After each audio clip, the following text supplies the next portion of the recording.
Welcome to Meaningful Work Matters. I'm your host, Andrew Soren, and in today's episode, I'm joined by Sue der Kinderen. She's what I call a pracademic.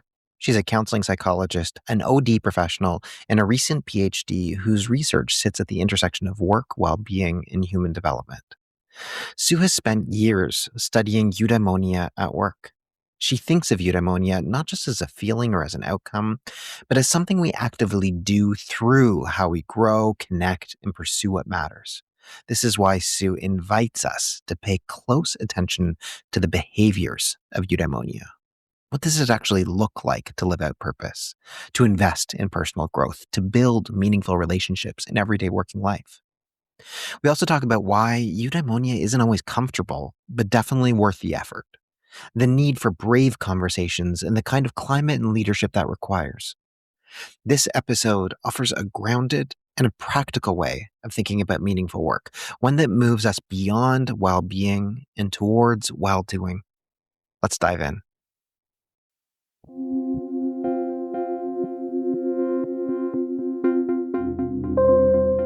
Welcome to the Meaningful Work Matters podcast. I'm your host, Andrew Soren, founder of Eudaimonic by Design.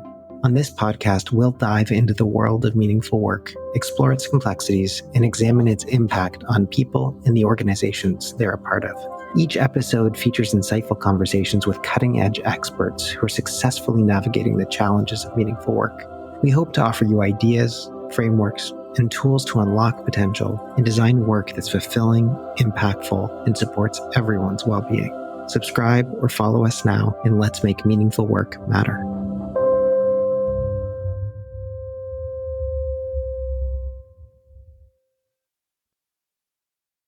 Sue der Kinderen, it is a pleasure to have you on Meaningful Work Matters. Welcome. Thank you very much. It's a real pleasure to be here. Sue, I've gotten a chance to read some of your work in preparation for this article that I've been working on that is all about eudaimonia at work. And as I was going through all of my lit review and trying to prepare for, oh gosh, what have people said about eudaimonia at work? I came across one of the articles that you've published that was probably connected to your PhD dissertation where you did a massive lit review. And I was like, oh my God, there's somebody who's actually done all my work for me. And it's so useful. And so I'm really excited to talk to somebody who's really been thinking about this space of eudaimonia at work and what it means and how it shows up. And I suspect we're going to get into a whole lot of different conversations about what it means to actually have well-doing, not just well-being, but welcome. I'm excited for you to be here. Thank you. Maybe, Sue, we can just start. Why don't you tell the listeners a little bit about who you are, what you want them to know about you, and then the question that I always ask, what makes your work meaningful or perhaps eudaimonic in this case? I am South African by birth and have lived in the Netherlands for the past 25 years. I originally trained as a counseling psychologist, so very much with the perspective of human development. When I moved to the Netherlands, I moved into sort of HR, coaching, and very much into the sort of occupational health space. And so that's kind of what I mostly do. I span sort of coaching, designing and delivering bespoke interventions, some keynotes, but really my passion is actually well-being at work and how people can thrive through the relationships they form, the work that they do, the exposure and experiences that they have. And yeah, that is kind of what inspired me to do my PhD at the Vrije Universiteit in the Netherlands in 2023, and how I stumbled across the term eudaimonia. And that's, I guess, how we find ourselves here today. And how would you say that your work is eudaimonic? Yes, I love that question actually. Because funny, I think what shaped me to have this view for eudaimonia was kind of my own upbringing. I had a very sort of values-driven family and a strong emphasis on contributing, and I think that helped. It helped create this lens. And ironically, it was moving to the Netherlands and actually losing a bit of my own voice, right? You can't speak the language in the beginning. You lose your professional identity, in that you don't quite fit. And really, my two keys of ways of expressing my true self were a little bit impeded. And I found that a really meaningful way actually to shape my career in a new country. I was forced to kind of discover new ways of how do I contribute here? How do I become myself in this foreign environment? How do I stay curious and learn in a different context and language? And so the simple answer is I do it, I think, through being curious and learning and reflective and looking to how I can meaningfully contribute. There are things that you've just said in response to that answer that I think tie so much into my next question, which is about definitions and what do we actually mean by a term like eudaimonia. And even just in your response, you talked about values, you talked about contribution, you talked about expressing and becoming my true self. All of these things that I certainly see as core to a quite Aristotelian definition, I think, of eudaimonia. So let's start with definitions. What as you've done your work, as you've done the work that you have in your dissertation, the work that you've done past, what are some of the different ways in which this idea of eudaimonia has been defined? And I guess I'm specifically curious about how that relates to workplace. Yeah, indeed. So that was actually indeed one of my first big questions because the term eudaimonia, of course, Waterman kind of drew it back into psychology from this very philosophical viewpoint. And there was a lot going on around it in sort of more public health, in general psychology, but not so much within work psychology. And what I noticed in my own work was that when I spoke to people who were having burnout or career issues or big questions, really most of that conversation ended up revolving around why do I do what I do? Who do I do it with? And do I have perspective in where I want to go with it? And I thought to myself, what is this? How come we're not talking about this in a workplace? And so indeed, my first sort of paper was really trying to review, like if we look at what's already published in this world, what do we get to? And I drew heavily on the paper by Hutter and Waterman, where they spoke of these different ways of conceptualizing eudaimonia. And I applied this into what was sort of current in the organizational literature.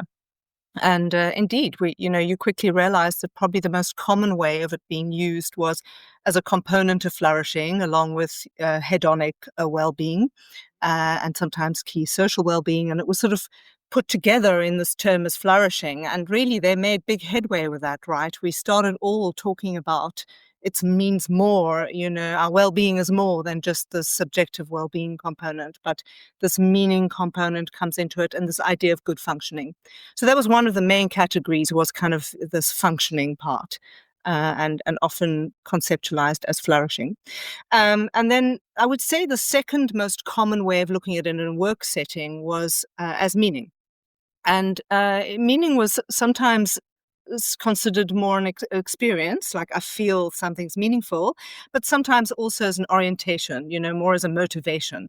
I seek meaning or I orientate towards meaning. And this was the second category that Hutter and Waterman had identified, and which I think was often used in a work setting.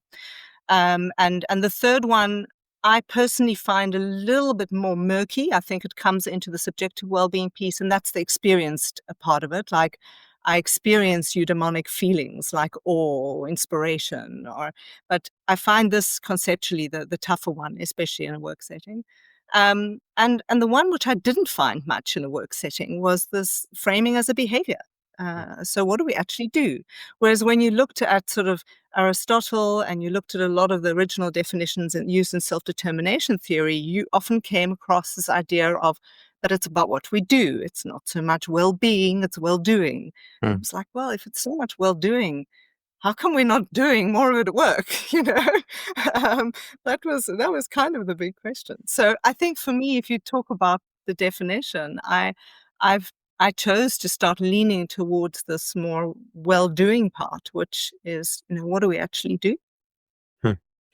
I'm, it's so helpful to just even hear you separate those things. And anybody who's listened to this podcast has probably heard people talk about each one of those different elements of what meaningful work is, of what eudaimonic work is.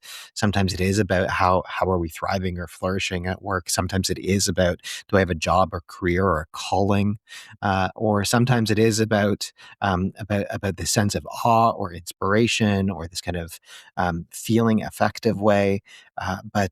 But it is true that very few people actually get to the point of being able to say, this is what it looks like. This is what we say and do when we are experiencing eudaimonia or doing eudaimonic things. And so I'm curious, like what does, you said that there's, this set of observable behaviors, I guess, that you think eudaimonia can potentially be broken down to. Walk us through that. What does that look like? Yeah, sure.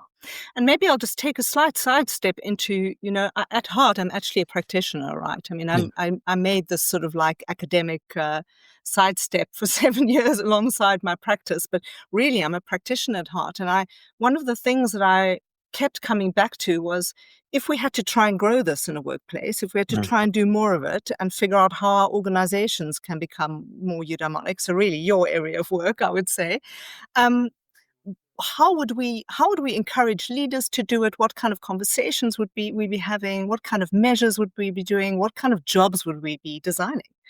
And I did this very much by starting off with theory and with existing measures and studies, because there's been a lot of great work done in also just related constructs. And I quickly came to wanting to really distinguish it from the subjective feeling side. So you actually quite quickly come into the realm of personal growth. So what do you do to actually develop yourself? What do you do to actually seek learning opportunities, to actively reflect, to stretch yourself, to become this, or you become what you can potentially be? The second one, which was actually a choice, because of course eudaimonia is often viewed as meaning, and I chose quite consciously for pursuit of purpose, because I think this purpose piece captures slightly more this agentic part of eudaimonia, of how do we align what we do every day in terms of our values, how we contribute, what's worthwhile to us to do, right? And this seeks a kind of alignment with the context, because our worthwhileness is partly what we find meaningful, but it's also what our context finds worthwhile and values. And the third dimension is positive relationship behaviors, because I truly, and you see this in the meaningful work literature, um, our experience of something as meaningful and of being worthy comes from a social environment. We get feedback, we get validated, we connect, we construct things together, we interact. So positive relationship behaviors was the third dimension. So we had personal growth, pursuit of purpose, and positive relationships. Hmm. And you say that those three things are more state-like than trait-like. Unpack what you think that means, and specifically, I guess, why you think it matters in an organizational context. Yeah, so that was actually one of my more sort of exciting parts of my study, to be honest. I slightly stumbled upon it because my PhD was during COVID for a part, and at some point I had collected a set of data. I'd repeated this measure a number of times, and I was having a conversation with a friend of mine, Dedrick Stool, who helped me do a lot of the analysis, actually. And we started theorizing a little bit about, what do these behaviors mean? Do some people have a propensity to just be more eudaimonic than others? And I could relate to that question a bit. I think I'm naturally quite a eudaimonic person, and some are a little bit less interested in learning and reflecting. And so I had this question. And so we thought, hey, we have this data set. Let's see if we can. And I actually repeated it another time. I got 4 measures longitudinally. And we used what's called a trait state occasion modeling to kind of separate it out into what is trait-like and stable across all 4 of these measurement moments. Over 7 months, we measured it. And what part is dependent on the occasion? What part emerges in a moment and is not determined by the stable trait? And we found that actually about 66% of these eudaimonic behaviors are stable, which in itself is quite an exciting discovery, right? It means that we can really depend on this propensity to be a certain way and to exhibit certain behaviors. So if you try to look at recruiting people for a job that matches, if you're trying to look at how do I remain flourishing or happy in my work, well, there's a certain amount of these behaviors that when you do them, they're stable across time. They're going to be something you can rely on, that you can build on, that you can do, and that will probably contribute to your flourishing and your work engagement. But we also discovered that there was kind of 22% that was dependent on the occasion, that varied over time. And this is also exciting for two reasons. One is it shows that we can shape it. It shows that leaders can speak into it, organizations can intervene in it. We can actually shape and develop this component of people's eudaimonic behaviors, which means that it's also open to interventions and to development in a workplace. And this is an exciting finding because it means that we can actually build it as kind of a personal resource for employees to actually function well in their work, but also experience more well-being. Hmm.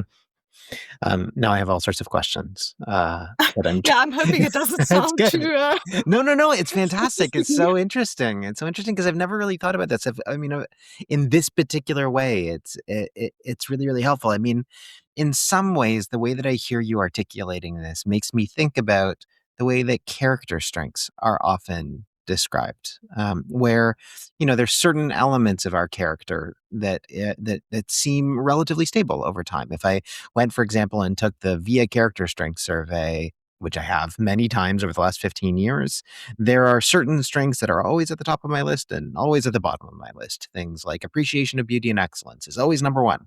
Things like self-regulation is always number 24. So I know that those things are relatively stable, but then there's a whole bunch of things in the middle that seem to change. And even with character strengths, there are things like, so self-regulation, I just said, is my 24th strength, which I could suggest is a weakness, but at the same time, there are lots of ways in which I have self-regulation in my life, and they're pretty context dependent. So yes, if you stick a piece of like wonderful chocolate cake in front of me, I'm probably going to eat it. But at the same time, I get pretty gritty around my entrepreneurial endeavors. I mean, doing business development requires a lot of Yep. self-regulation, and in the right context, I can really stick with something for the long term. And so it makes me think a little bit about eudaimonic behavior in a very different way, thinking about there are certain traits of eudaimonic behavior that are pretty stable in people that you might want to hire for or select for. And then there are other things you might want to grow and develop and push. Is that a useful like way Yeah, I of mean, kind I of think comparing it? that is it, but it is suggesting that it's kind of inherent in the person to Mm, some extent, right? Whereas actually what we're saying alongside that is that maybe in times of big transition or in times when things are really tough, you could encourage these eudaimonic behaviors as yeah. something which is maybe not trait-like for that person in that moment. They're in the middle of coping with something new, or feeling overwhelmed, or having not such a happy time of it.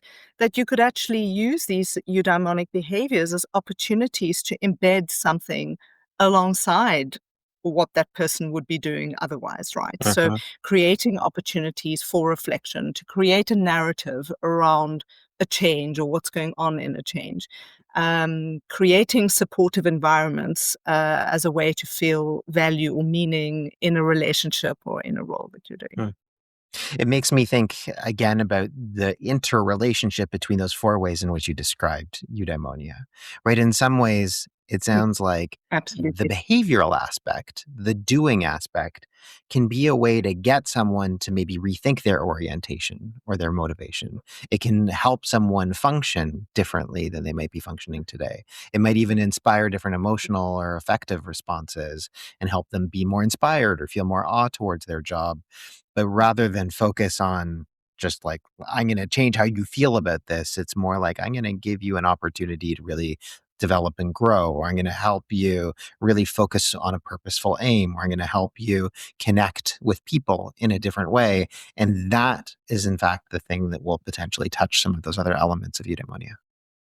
Exactly. I mean, I absolutely agree. I think, we're trying to parse out things into little categories, but this behavioral component is the one that's slightly more on the objective side of that spectrum. And so it's a little bit easier to kind of see and unpack relationally in a work context or offer as an intervention to someone.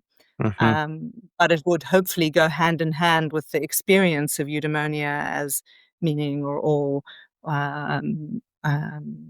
and contribute ultimately over time to your flourishing, right? Hmm. And of As a course, when person. we talk about intervention, if you're somebody who just works in an organization and doesn't think about psychology at all, intervention means leadership development. It means, Yeah, a coaching conversation that I might be having with a manager. It means, the way that I think about my one-on-one and my status report, my goal setting. All of those things could potentially be absolutely. interventions where I would be focusing on behaviors as opposed to just business as usual. Yeah, indeed. So I think that's a nice translation into, how would you use this in a work setting? I think this is one of those Mhm. ways. You can use it as a conversation tool, as a leader or as a coach. You can use it as a reflection tool as an individual. How often am I actually doing these behaviors? This is actually how we measure it. We ask people, how often in the last few weeks have you exhibited these behaviors? So I think I think it absolutely offers an opportunity to, yeah, I say intervention. That is a really good psychology term, but yeah, Let's talk about let's dive in more into more psychological language. So whenever you have an intervention, you likely have either kind of consequences or antecedents, outcomes or enablers. And so where should we start? Should we talk about what triggers those behaviors or what the outcome of those behaviors are? What do you think is a better place to start? oh, I love that you ask that actually because it's one of the things that often I would say slightly frustrated me in the academic environment. They're often focused on the outcomes. What are the outcomes? And as a practitioner, I'm often interested in the predictors, in the Yeah. mediators and the moderators. What actually makes it emerge. So I'd actually even just love to hear what if you have thoughts about that, if that actually inspires you in one of these areas. Well, I mean, I too am actually much more interested in like the moderators, like what actually changed these things. And at the same time, the business consultant in me knows that like people only care about trying to change something if there's like some sort of a return on investment in trying to change it. So let's start. Yeah, Let's do the thing that we're supposed to do and like ask about outcomes. Like why should someone want to change? Let's build a little bit of inspiration, motivation, perhaps maybe not inspiration, but motivation as to why someone would actually want to go through the effort of trying to trigger more eudaimonic behavior. yeah. I think for me, the simplest answer is actually if you're wanting to create sustainable well-being over time, Mm, the more you exhibit these behaviors and the more you explore or use opportunities to exhibit them, the more you're going to contribute to your growth and your purpose and your experience of meaning and your functioning as a human being, right? So let's mhm, keep it at that very high level, that this is a way of actually looking after yourself by doing I almost want to call it the slower, tough things, right? These mhm, eudaimonic things are not for the faint-hearted always, right? It's sometimes a lot easier just to do something that's fun or that's slightly short term or slightly transactional. Whereas these are tough things. They're even tough conversations. When I have them with people at work, it takes the group sometimes a while to warm up. Um, and actually share on the level that eudaimonia actually requires. So I think the well-being answer is the easier answer. I think over time, it of course adds to your employability as a result because it makes you slightly more agile and have own, capacities that are well explored and well built on.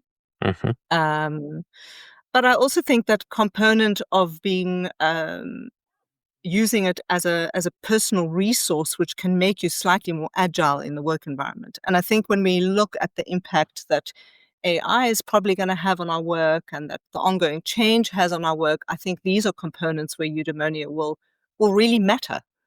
Um, Hmm. it's going to help us ask those tougher questions. Mm-hmm. It makes me think a lot about David Graeber's work, whose work I really loved. He was an anthropologist who studied various elements of the way that people show up in all sorts of different ways. But he has this wonderful book that he wrote that was called Bullshit Jobs, which kind of looks at the ways in which jobs can ultimately be eroded and devoid of meaning. And I often think about with some of the ways in which things like uh, uh, AI are emerging, that increasingly what we'll have are a lot of jobs where it feels like there isn't all that much meaning. Yeah. And thinking about this possibility of being able to help someone reframe what their work is and do some well doing to be able to Mm. maybe help them think differently about what it is that their work is, and to look for opportunities for how is my job an opportunity to grow, how is my job an opportunity to pursue some degree of personal purpose or organizational purpose, how is my job an opportunity to connect with others, are really important Yeah. questions that we should all And be and asking. how I sometimes frame it as well is that if that's not possible, I mean, let's be honest, we do have some jobs that are not highly valued by an organization, but they're a necessity and they're not expressives of someone's true self and their identity. They're just a necessity, right? And so there are these jobs that you could say are relatively devoid of meaning and worthwhileness on many fronts. And then I think we have an opportunity to also design work environments. Then you have to be willing to say, okay, that kind of work environment has to compensate or facilitate on a different level, right? Mhm, Maybe a more transactional one or a financial one or a. And then I think the interesting question becomes, well, in order to flourish as a human being, where do I get my sense of purpose and connection? And maybe it's not at work, right? I'm also I'm I'm also open to saying, we don't all get it from work all the time. We're not all lucky enough to have our work as a calling, which you could say is the polar opposite of what I've just described. But mhm, some of us just want a job to be somewhere where we earn our money, pitch up, do our thing, and leave. But mhm, that requires a certain kind of transactional relationship with an employer. And then it requires, and we can maybe make a nice jump to that sort of social context. Yeah, so where else do we get that, Which social context do we function in that mhm, gives us a sense of purpose, of contribution, of growth, of relationship, if it's not in a work context? hmm. That makes me curious. In your research, did you find that people lean towards one of the three dimensions of eudaimonic behavior more so than the others? Um, you mean on the whole, like on average, most people score more high on one dimension than another, Or or? is it, I guess, that's maybe that's one question too. Is there one of those three pathways that across the population maybe is a bigger link, but then also between individuals or even within an individual, does one of those pathways represent more possibility for themselves? Like, would I, as an example, I'm just thinking about it myself, lean more towards development or purpose or relationships as a pathway for me, as well as, if you're looking Yeah, across groups, do we know anything about populations? yeah. So, on the whole, the three weigh fairly evenly in bigger populations or groups, right? That they contribute. What we did find was that the pursuit of purpose scale, subdimension in the scale, had a bit more variance in it. So you can kind of imagine why, right? Because it's going to maybe depend a little bit on your context, your job, your cultural background, as to whether you experience what you do as purposeful or as aligning with a value. Or so that was the subdimension that had a little bit more variance within it, whereas the relationship and the personal growth one tended to be more consistent. Um, I haven't studied it I would say, robustly enough within people over time to be able to say, yes, you have a natural propensity. What we did see when we compared it to, when we looked at personality, that indeed someone who has more openness to experience is probably going to score slightly higher on the personal growth scale than Mm. someone who scores really low on that, or someone who scores higher on agreeableness or extroversion would probably score slightly higher on the positive relationship scale than someone who doesn't. So we did see this kind of um, personal propensity within the items or within the scale. But on the whole, most people would answer it as doing some of these things some of the time. So now we know, ultimately the well-doing will potentially contribute to your well-being. Like that is the biggest outcome. That's the biggest reason why you Yeah, would to potentially want to well-being, be focused. we saw an impact on performance, on job performance. We saw an impact on work engagement. Hmm. Um, but indeed, if you have to look at, well, what predicts it, actually, for me, some of the most exciting findings were a little bit more on the moderator Yeah. side and the mediator So side. let's go there. Um, What yeah, did you see? there we just kept seeing this role of the context, the social environment. We Mm. saw we'd already studied using risk scales the role of servant leadership and workplace civility climate, and it was just for me so confirming to then take the next step to look at behaviors, because we just saw how, you can be a great leader, but if you really want to impact someone's well-being, you have to have a context that actually supports it. The civil context makes a big difference, so you see the role of work climate in exhibiting this flourishing. And indeed, we saw that come back also in an intervention study. You saw the role that it played, that you were exploring these things in a group setting, that people were having these conversations, that people could experience the vulnerability and the sort of courage that it takes to explore um, their personal eudaimonia or what drives them in a social environment. So you see that contextual component is really important. This is not something that you just have, and irrespective of your circumstance, you will exhibit it. Hmm. Can you tell us a little bit more about work climate, what that what that means, like, yeah, how we some examples of work climate and work climate that makes a difference? Yeah, so work climate would be whether you are in an environment where you can be yourself, if you're in an environment where people can give critique or give feedback on things and that there's room for it, that you feel like there's safe environment for that feedback to be able to happen, an environment where you feel you can show up as yourself. These would This would be what we'd understand in a positive work climate. Right. It Um, sounds like a lot of, like Amy Edmondson's work on psychological yes, safety. That would be the kind of the other name that we sometimes have for work climate. indeed, indeed, Yeah. indeed. Yeah. And Yeah. so great. So we know that it really matters that I'm in an environment where I can talk about my values. I can talk about contribution. It's safe to be able to grow and develop, to talk about what inspires me, to be able to do that with other people. That makes a lot of sense. Were there specific behaviors that were true of either individuals within a team, or I guess specifically leadership? You talked a little bit about servant leadership that seemed to make a really big outsized difference.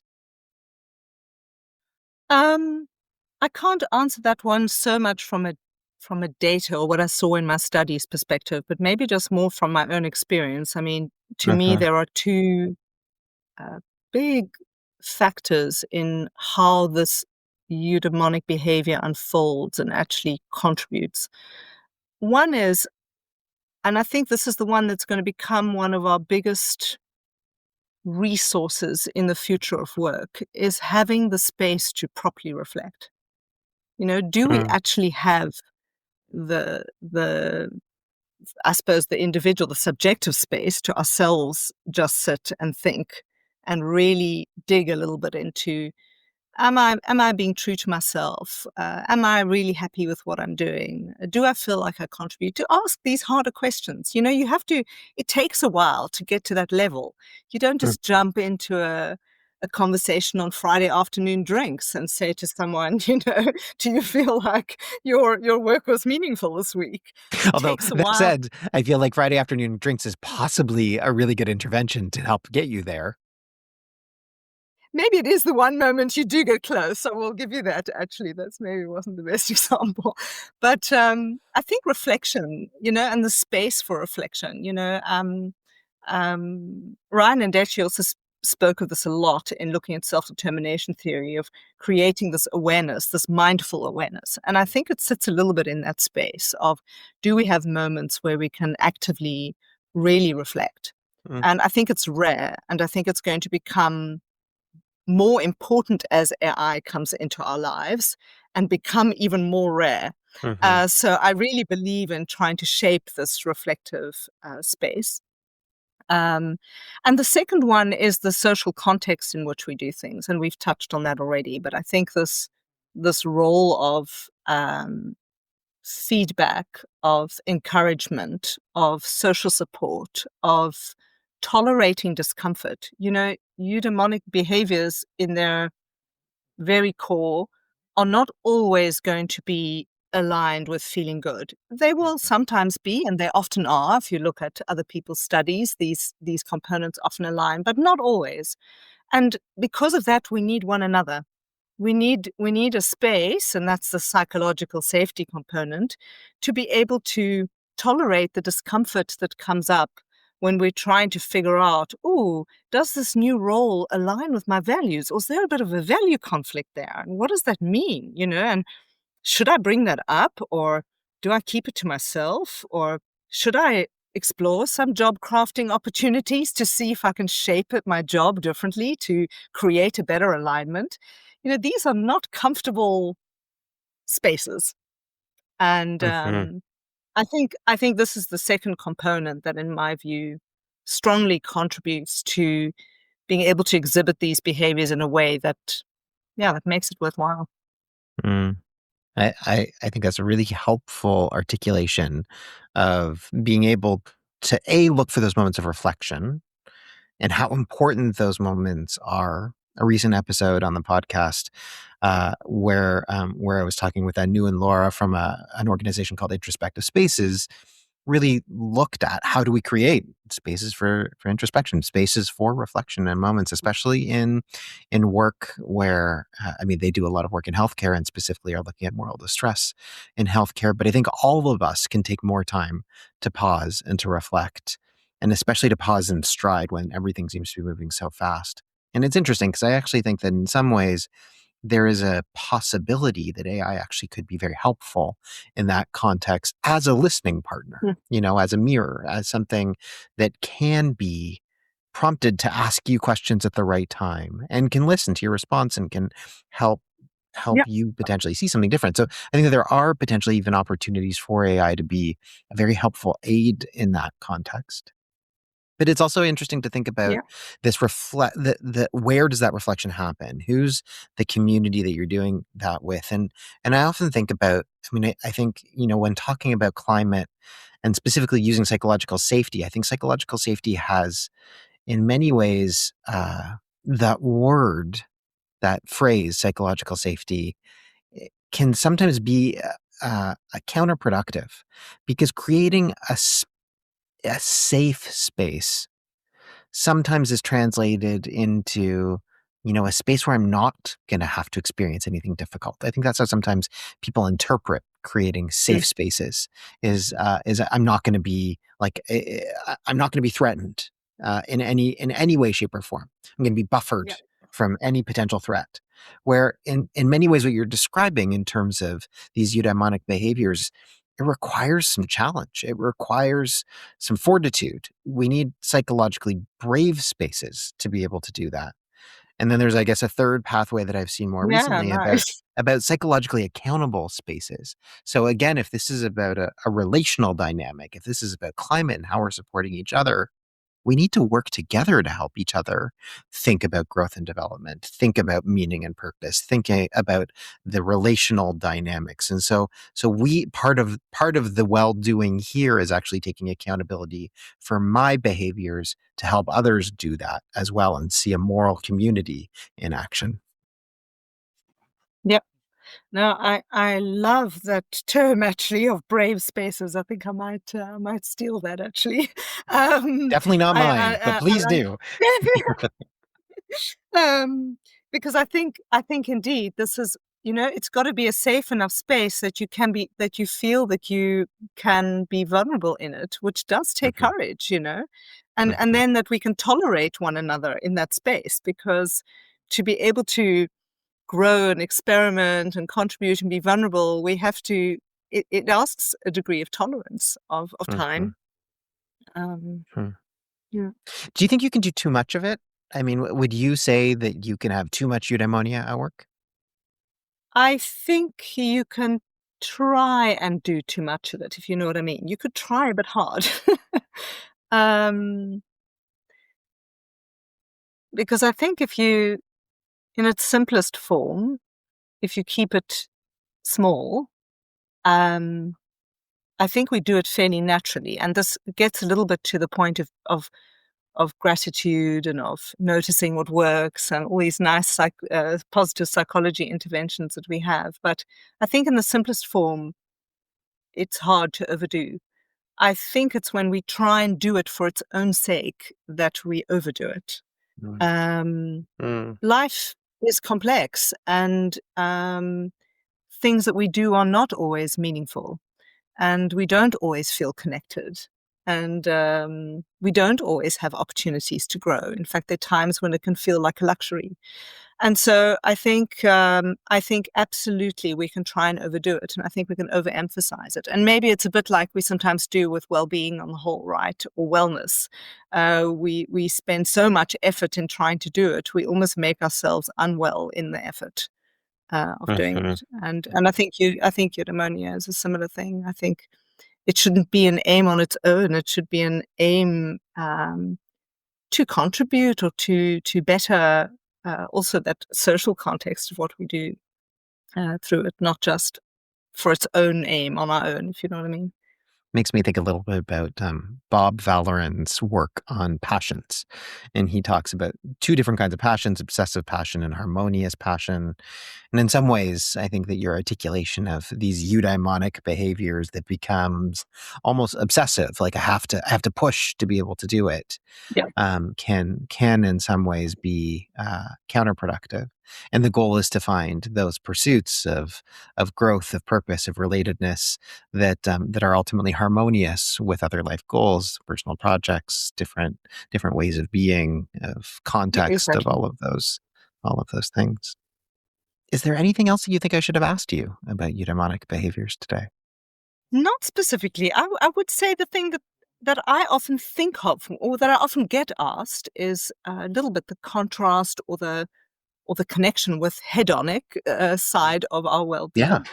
And I did think that that was maybe nice just to contribute in terms of my own journey. When I first discovered the term, I constantly mispronounced it. I still sometimes wish we had a better term for it, And I kept calling it eudynamic.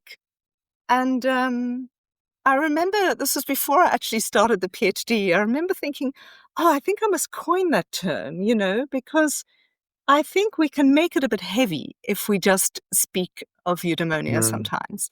And this eudynamic mhm, creates a little bit of movement and dynamism in it, right? That we get to mm, do this in different parts of our lives, in different roles that we take on. And I think we do it alongside hedonic behaviors, and we need them. Like this dynamic relationship between the two is essential. I think mhm, I think you know doing eudaimonia will to some extent lead to the experience of pleasure and happiness, and vice versa. Sometimes we need the pleasure of something to feel like learning more, or exploring, or trying out something new. mm. Um, Eudynamics. I feel like there's a whole entire opportunity in there, Sue. I think I so love too, it. right? Stay tuned as, Yeah. Sue der Kinderen takes on Eudaimonics in organizations. I love it.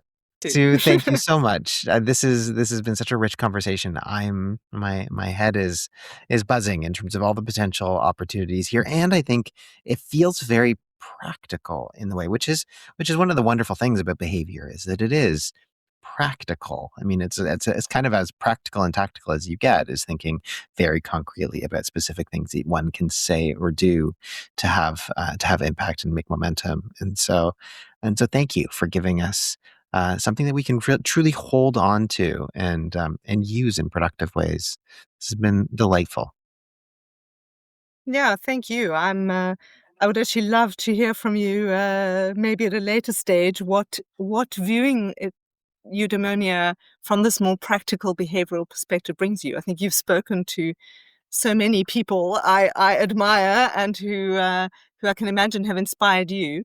It must make you a source of inspiration and practical input on this domain. Well, I think it's a good challenge to our listeners. Listener, if you're hearing this right now and this has inspired you in some way to think differently about the practical and tactical aspects of what dynamics might mean in your worlds, we'd love to hear. Please let us know. Whether you heard about this on LinkedIn, you can probably find Sue or me on LinkedIn. You can certainly find this podcast or Eudaimonic by Design there, or on our website, or just send us, reach out and connect with us. We would love to be able to hear kind of the ways that you are ultimately doing eudaimonia and how that is impacting your well-being. Sue, thank you so much. This has been a pleasure.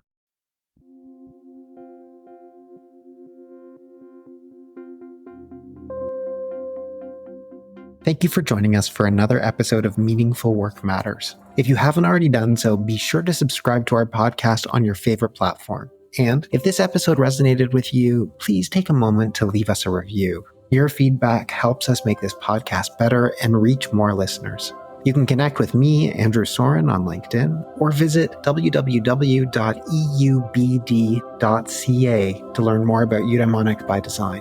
Finally, if what you heard today spoke to you, tell your colleagues and people in your community about our podcast. We really appreciate your support in making meaningful work matter. See you next time.